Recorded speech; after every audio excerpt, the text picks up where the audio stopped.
হ্যাঁ, হ্যালো। এই তো বসে বসে তোমার কথাই ভাবছিলাম। কি বললে? তুমি বই পড়তে খুব ভালোবাসো? আরে আমিও তো বই পড়তে ভালোবাসি। সত্যি। দেখো, আমাদের দুজনের কত মিল দেখো। তুমিও বই পড়তে ভালোবাসো, আমিও বই পড়তে ভালোবাসি। কি বললে? আমি কি ধরনের বই পড়তে ভালোবাসি? আমি কি বলবো, ওই যে খুব পরিচিত বই, কি নাম ওটা? মুখে আসছে কিন্তু পেটে আসছে না, কি নাম ওটা, কি নাম ওটা? হ্যাঁ, ওই অমিতাভ বচ্চন আর জয়া বচ্চন লিখেছিল। কি? ওরা কোনো বই লেখে নাই? হ্যাঁ, তো কেউ তো লিখেছে। ওই বইটাই ভালো লাগে।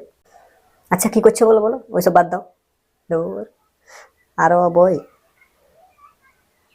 আমি আমি বর্ণ পরিচয় পড়তে ভালোবাসি, যেটা রবীন্দ্রনাথ ঠাকুর লিখেছে। কেন রবীন্দ্রনাথ ঠাকুরের বই পড়ি আমি? আমার দাদু হয়, দাদু। সেই জন্য বই পড়তে ভালোবাসি। আচ্ছা বলো, খাবার খাইছো তুমি? দূর, সেই আরো বই। আমি গাই পালনের বই পড়তে ভালোবাসি, যেটা আমার বাবা লিখেছে আমাকে পালন করার পর। না, মানে আমাকে বড় করার পর।